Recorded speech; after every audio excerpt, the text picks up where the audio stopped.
people don't grow up in families that are well-to-do, where they actually have a lot of money in the family and so forth. And the result is, when you ask those people, particularly when they're younger, who is rich, what rich looks like, they really have no good way to answer that. This is one of those things somewhat like when a person is asked what is beautiful, right? They basically answer with the I know it when I see it. I may not know art, but I know what I like, or whatever, right? They know what they like, they know what they think. So there's a tendency for people to look at, say, for example, somebody like me, and not to look at me as rich, but to look at me as relatively well off, because I can, for example, survive a month or two of unemployment if I need to, without it being a horrible inconvenience on me. It's not great, it's not what I want to have happen, but I can do it, right? And it's hard for people to understand this. But that's what we're going to talk about today on the Daily Summation. We're going to talk about the subject of who is rich. This is, as I say, the Daily Summation from Kurt's Religion and Politics. I'm your host, I'm Kurt, and today is Tuesday, the 4th of May of 2021. Hope you're doing well today. Hope you're having a good one. And thank you for joining me, whether on Rumble, on the podcast, on YouTube, or wherever it happens to be. Again, we're going to talk about who is rich. And I'm going to look at my notes real quick and kind of give you the drill down.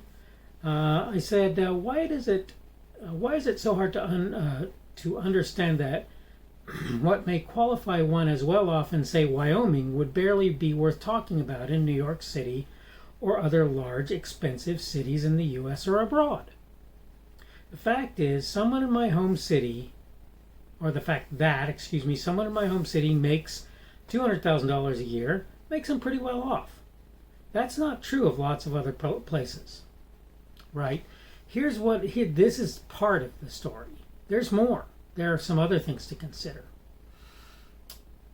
If you look at what a person, let's say 60 years ago, would have been worth, who was considered rich, they were in the millions, not tens of millions generally, sometimes, not hundreds of millions, almost none of them.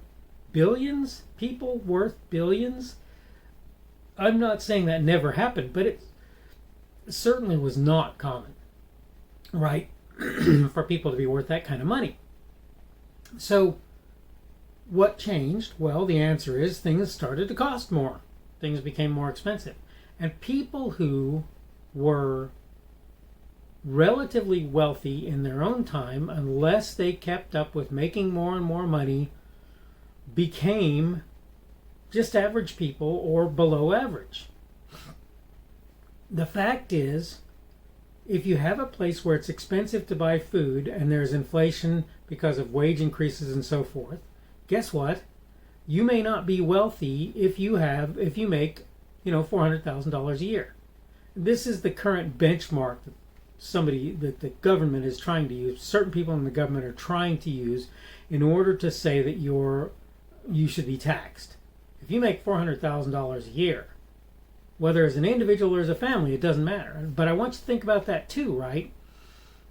If my family makes $400,000 a year, but I have 6 or 8 or 10 kids, and you can say, well, that's your fault all you want, but I still have to support those people. Okay, but so if I have that many kids, it's going to cost me a lot more to keep my house. If I happen to work in a job where I spend half my life in one place and half my life in another, and I have to have 2 houses. If I drive a big rig and I have to pay all of the various things that you don't even know that I'm paying, my food and so forth, my diesel fuel, whatever it happens to be. If I have to pay all of that stuff, it's going to make a difference to how much I'm actually, quote, worth, right? That doesn't take a genius to figure this sort of thing out. The point is that there are any number of things, and some of them are, okay, there are these concepts, and I know a lot of you folks are going to know them. I'm going to give them to the folks who don't. There's a concept of net versus gross. What is the difference? Imagine you cast a fishing net into the water. And everything you pulled up, that would be the gross, whether it's weight or product, that's in that net. But the thing of it is this. Some of what is in that net you have to give to somebody else because you borrowed his net. And he said, you can use my net, but 10% of what you take that's reasonable product is mine. Okay? So that's an example of what would pare down into net. Another example would be, well, I caught fish that I know I can't sell. I caught a shark. I caught dolphins in my net. So I have to do what I can to get them back in the water, or whatever. Kill them off, whatever. Maybe I can sell them, maybe I can't. But the point is, some of it I can and some of it I can't. And so the idea is, what you gross is everything that came in that net. What you net is what actually was worth something that you did not have to give away to certain other entities. Okay? This is the difference between gross and net. So the point is, you oftentimes hear about people's gross wages. Oh, they make $400,000 a year. What do they net? And further, what then do they have to pay with that? So if they live in New York City and they're paying $250,000 for a house, you're going, well, that's an expensive house. Maybe where you live it is, but that doesn't necessarily mean it is elsewhere. I was, for a time in my life, in my later teen years, in Hawaii. And my dad, I remember him complaining when we got there. He wanted to buy a house in Hilo, which is not a huge town, but not a small one. He wanted to buy a house there, and he decided he couldn't. He couldn't afford it because, as I recall, they wanted $100,000 for what he considered basically a broken down old shack in Hilo. So we had to live 12 miles outside of Hilo, which in Hawaii, that's a big deal. Okay, particularly when you get the rains coming through, and which you do a lot in Hilo, by the way. So here I am biking 12 miles to work because I can't go to school at the local school. It's not possible. So in order for my father to live comfortably, for us to live comfortably as a family with just a couple of his kids in Hawaii, he had to live, a good distance outside of Hilo. He couldn't live inside. And if he had lived there, we would have basically constantly been poor because he worked as a college lecturer and my mom did the same, right? It wasn't horrible money, but it wasn't huge money by any stretch of the imagination either. The point is this: the idea of a single standard for wealth in a country the size of the United States is foolishness. It's pure folly. You can't say that a person who lives in San Francisco and has to pay $500,000 or $1 million for a house should be making the same amount of money as a person who lives in Tucson, Arizona, or Tempe, or wherever, or Little Rock, Arkansas, or so many places where you can live comparatively more cheaply. Now, there are places in lots of those cities where the rent is a lot higher, if you will. But the point that I'm making is you have the opportunity to live in less expensive places. When you live in a place like New York without rent control and that sort of thing, I'm not saying you wouldn't be able to survive, but I am saying that is what makes it possible for a lot of people to actually live in New York. And you find out, if you look at places like Tokyo, right, that a lot of people who live or work in Tokyo live in other places and take public transportation to Tokyo. That's how things work. There's a reason for that. It's because they can't afford to live in Tokyo and live well. What is wealthy? What is it? Who makes that determination? Who can come to that conclusion? What's the bottom line? And oh, by the way, what happens when the cost of goods rises and your $400,000 a year buys half of what it used to? What happens then? If you think that you can make a statement like over this amount of money is rich, you can make a calculation maybe, but you sure can't make a general statement to say that this person ought to be taxed because they make $400,000 a year or whatever. And this is what I'm trying to say, and I hope you understand what I'm getting at. I think it's pretty simple. I think most folks should get it pretty well.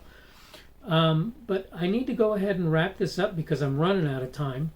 I wanted to thank you again for being here and for sitting through my entire video. I wanted to remind you that you could like me on YouTube and you could give me a positive rumble on Rumble if you found what I said meaningful and worthwhile. This is the Daily Summation from Kurt's Religion and Politics. I'm your host. I'm Kurt, and today is Tuesday, the 4th of May of 2021. Tomorrow will be Wednesday, the 5th of May of 2021, obviously.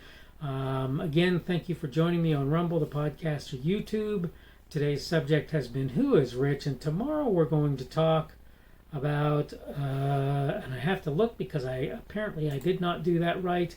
Tomorrow we're going to talk about the idea of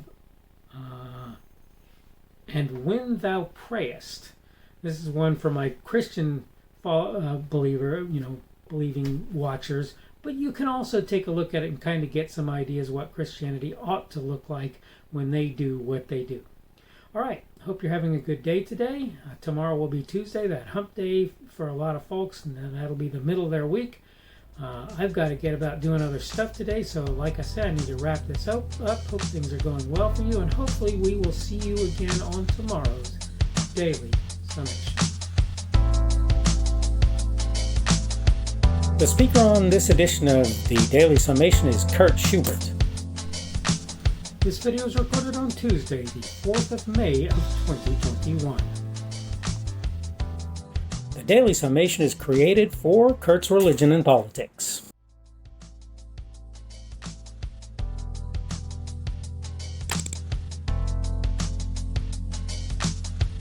Thanks for watching this edition of the Daily Summation from Kurt's Religion and Politics. I hope you found it entertaining or instructional, and maybe both. If you want to see more from me, you can go to blogs.kpschubert.com. That's blogs.kpschubert.com. I am on Twitter, Parler, and Minds.com. My handle on each of those is @kpschubert. That's @kpschubert. I have a Rumble and a YouTube channel. They are the Kurt's Religion and Politics channels on Rumble and YouTube.